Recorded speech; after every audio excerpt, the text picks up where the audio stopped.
Today we're going to rebuild the shift bushings. They call it a bearing kit, the shift right bearing kit for the shifter, and adjusting the shift cables that go up to the shifter.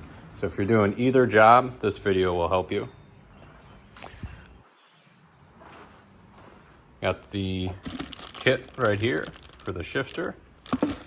You'll need the special tool to align on the shift knob while you're adjusting those cables.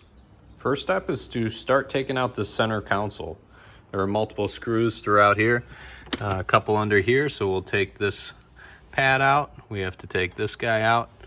We'll start pulling out some screws. There's some down here, and I'll guide you along as we pull out all those screws. First step is to take that rubber pad out and then take that screw out there. Okay, lifted up that plastic piece. You can see there's another screw there. Take that one out. Once the screws are out beneath the ashtray, you simply just lift this piece up and expose the connections. These connections you simply just pull off. Remember, the white connections are for the driver's side and the black connections are for the passenger side. Underneath here, you can see we have another screw to take off. You can lift the shift boot by simply just prying up on each side, and that exposes another screw down here.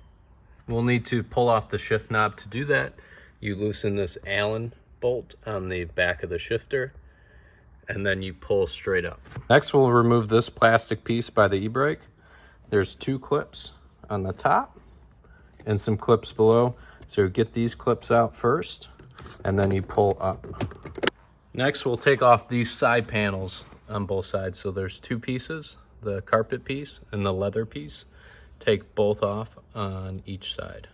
That'll expose two more screws that have to be taken out. This screw here and this screw back here. Remove those two screws on the passenger side as well. At this point, you can move the bottom unit here off to the side. Then start maneuvering the center console out of the car.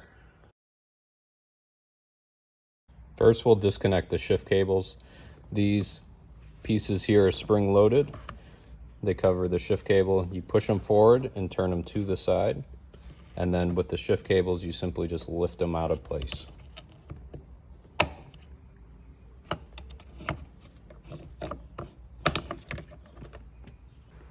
Okay, we'll pop the back side of the shift cables out. You maneuver these by tilting it to one side, then the other side, and pulling them out of place.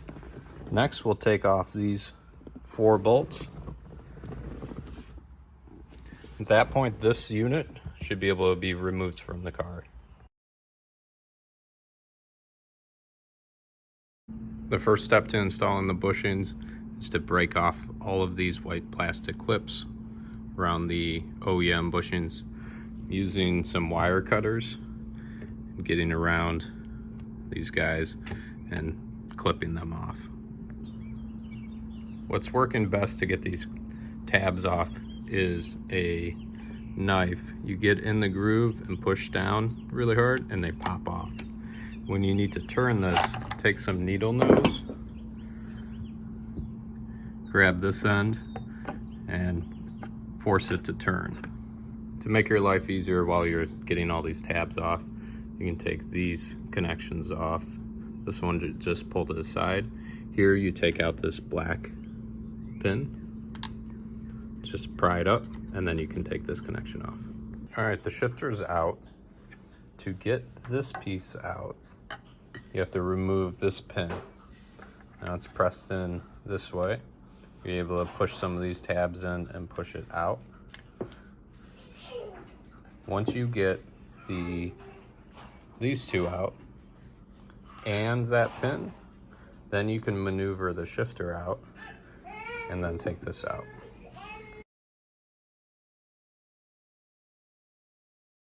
Use the grease provided to lightly grease the ball end and inside this component. Next, you can install the sliding block onto the shift rod. This is what the old one looks like. Now we're ready to reassemble. This is about the order of these washers and bolts. Same with down here. So we're able to put this, what they call a yoke, into the unit now. with the shifter and start to assemble in this order. Okay, we have the yoke installed. It goes screw, the sliding pin, washer, yoke, washer, plastic, washer, nut. Now would be a good time to install the foil tape on these bushings. Now you can see there's a groove on the bottom of where these bushings go and a groove here. The bushing slides up to about here, so I put the tape on just below that so that the tape is lined up with where it actually sits here. To get the shifter into place, position this arm all the way up, move this sliding block into place, angle this side of the shifter down without these bearings in place, these bushings in place. Angle this side of the shifter down, get the sliding block in place. Put the locking ring over the edge of the shifter before you angle it down and get it through this hole so you have enough room. Then you can slide these bushings into place. Make sure you get this locking ring on first too. With both locking rings on, you slide these bushings into place. The smaller bushing goes up front. Next, we'll take our locking ring pliers and put the locking rings on. Getting these retaining clips in place is actually very tricky. So for the front one, you're able to reach underneath and put pressure on the bottom of the clip as you put it into place. But for this back one, you're not able to reach underneath and put pressure on the bottom of the clip. So what I did is I used a Allen key. I got it underneath here. Let me move this back. Got it underneath here to where it was pushing on the bottom of the clip. And I used one hand to hold this in place and then put pressure on that Allen key while I use the other hand to use the pliers on the retaining clip. With the retaining clips in place, you can now tighten this screw to bring the retaining clips flush with the edges of the case here. That'll make sure everything's nice and snug. You'll have no play forward or back in these bushings. Then you can tighten this screw and we're pretty much done. We can hook these guys back up on the bottom and reinstall this into the car. Okay, this is fully assembled and ready to go back in the car. Okay, I have the shifter back in, the 4 bolts tightened down. Of course, reclipped it in the back of the shift cables here. Now it's time to adjust the shift cables.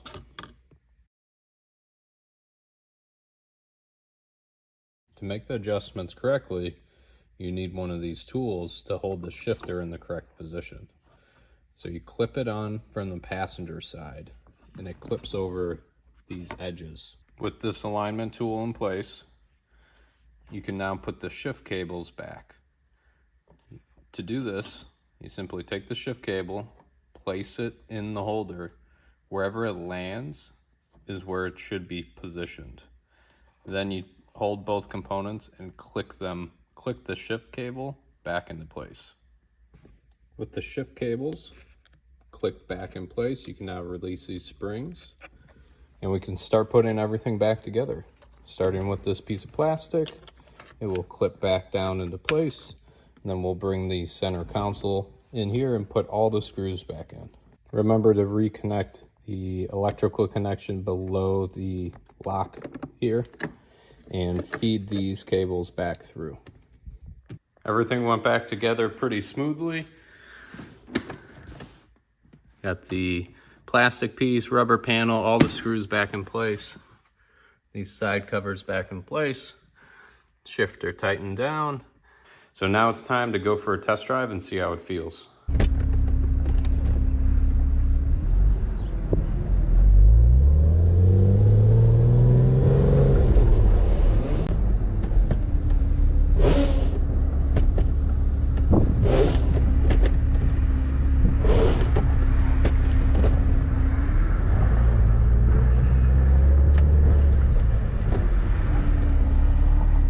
All right, so it looks like the shifter rebuild and the shifter cable adjustment didn't fix the second gear grind issue. So I'll have to skip second and go to third here. All the other gears work just fine. It's just second gear. So after this, now the only thing left is going to be to try that ball bearing trick on the second gear detent. So there's a detent for second gear that has a spring in it, and if you put a BB or a ball bearing in with that spring, then it can put a little bit more pressure on that second gear detent. I've heard that it works mostly for second gear pop out and not a second gear grind. So not too hopeful that that's going to solve it. I think what it's looking like is that we're going to have to pull the transmission and replace second gear and the second gear synchro, most likely. But this new shifter bushing kit feels amazing. All the gears going nice and smooth, and there's a lot less play in here. Nice positive engagement. Definitely feel more confident going from first to third and skipping along there. Try second gear again. What's odd about it is that it grinds even before I let the clutch out. You'd think with the clutch in, we wouldn't get any of that grinding.